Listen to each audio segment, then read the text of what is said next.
السلام عليكم ورحمة الله وبركاته حبايبي. إن شاء الله النهاردة هنعمل كباب حلة بصوص الزبادي.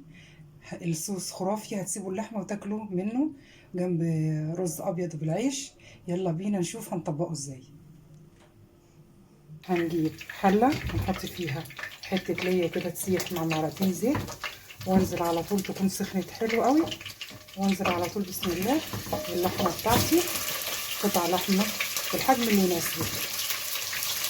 بسم الله.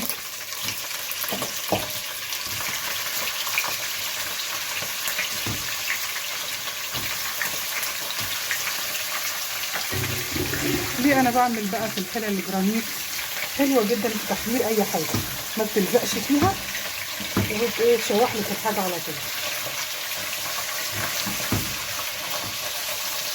زي ما انتم شايفين كده اللحمه هقعد اقلبها على الجناب بحيث تبقى ايه تتحمر لي تتشوح كويس.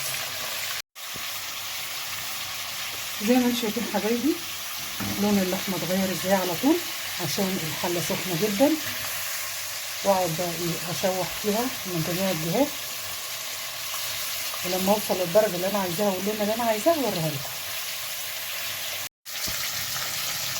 زي ما انتم شايفين كده حبايبي اللحمه اتحمرت كده كويس، خدت تشويحه حلوه. هنزل عليها بنص كيلو بصل جوليان كده. كل ده هيهبط ويدبل على ما اللحمه تستوي، وهيديني صوص لذيذ جدا. انا اساسا الصوص بتاعي مش مجرد بصل بس وتوم وكده، الصوص بتاعي هيعتمد على صوص الزبادي كمان اللي هيدوب مع الخلطه دي، فيديني طعم رائع. جربوها تعجبكم جدا. اجيبها بقى من فوق لتحت كده واقلب. البصل ده هجيب ميته ويدبل، اسيبه بقى شويه كده، كل شويه اقلب من تحت لفوق لغايه ما يجيب ميته واوطي عليه ويشرب ميته، وابتدي بقى ايه اتعامل معاه اشوف هعمل ايه تاني. وكده حبايبي بعد ما عدى عليها ربع ساعه شفتوا البصله دبلت وخدت لون الكرمله البني الجميل مكان تحمير اللحمه وتشويحها، وابتدت تنزل شويه صوص كده. وطيت عليها وهسيبها بقى لغايه ما الصوص اللي نزلته ده او الميه بتاعت اللحمه والبصل تتشرب، ابتدي اضيف لها ميه من الكاتل.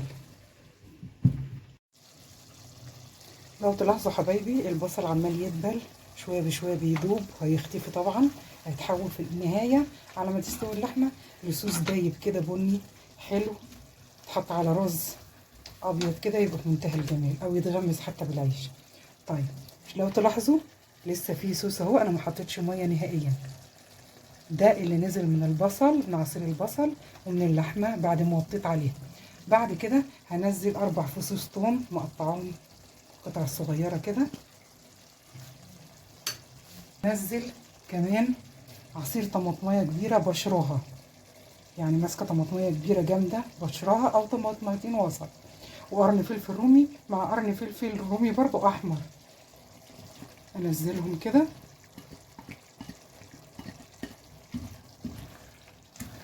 كل ده هيندمج وهيدوب، ومش هي في النتيجه النهائيه صوص جميل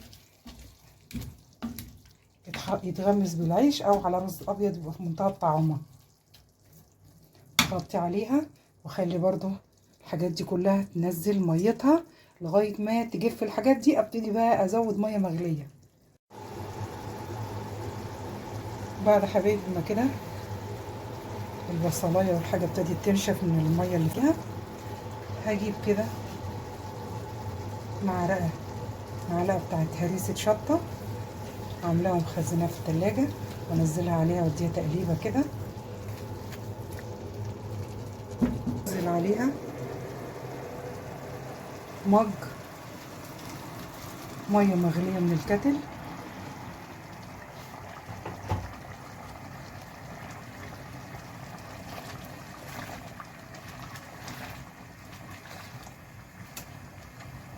لو تلاحظوا انا ما حطيتش اي توابل، التوابل بحطها في النهاية، اغطي عليها واسيبها بقى ايه تعيش حياتها وتكمل بقية سوا.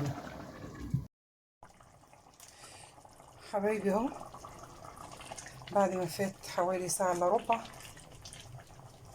هنزل عود قرفة خشب، نص معلقة جنزبيل بودر، نص معلقة فلفل اسمر، ربع معلقة كزبرة ناشفة، نص معلقة بابريكا. هنزلهم كده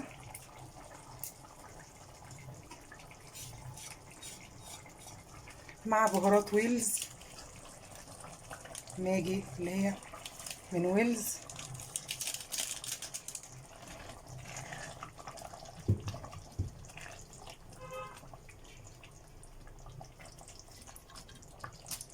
واروح بعد كده رشة جوز الطيب عشان تخلي لي ريحة حلوة كده وطعم جميل.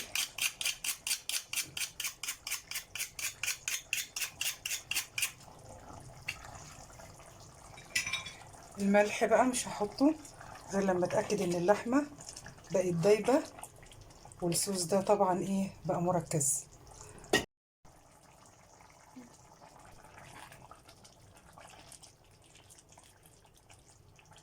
ابتدي اجيب علبه زبادي، هنا بتاعت 3 معالق او 4 معالق زبادي كبار كده، واجيب من الصوص ده واحط عليها بالتدريج كده واقلبها بسرعه. ليه انا بعمل كده واعيد نفس الموضوع تاني؟ علشان ما يبقاش الزبادي ساقع وانزله مره واحده على الصوص بتاعي فيخرز، لا اربه كده كويس وانزله شويه بشويه واقلب. بيطري لي انسجه اللحمه بتاعتي.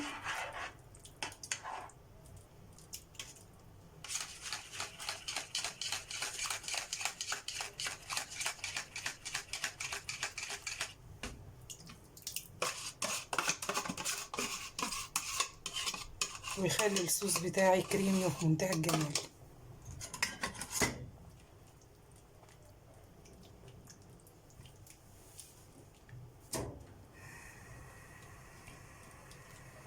اقلب كده كويس، الحاجات دي كلها دلوقتي هتسيح وتدوب.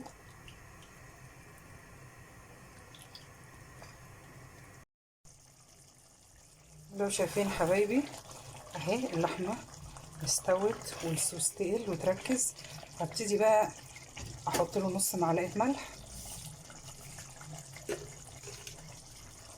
لان انا حاطه البهارات اللي بتاعت ويلز دي مملحه.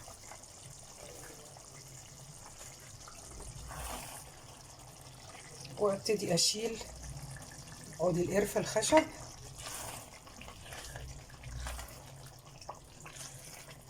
واقلب كده تقليبتين وابتدي اغرفها بقى، اطفي عليها.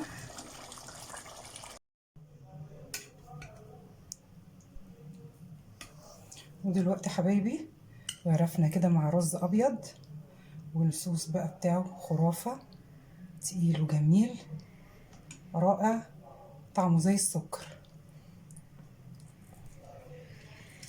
اللحمه اهي دايبه، تاكلوه بألف هنا وشفا، جربوها هتعجبكم جدا. دمتم بصحة وعافية. السلام عليكم ورحمة الله وبركاته.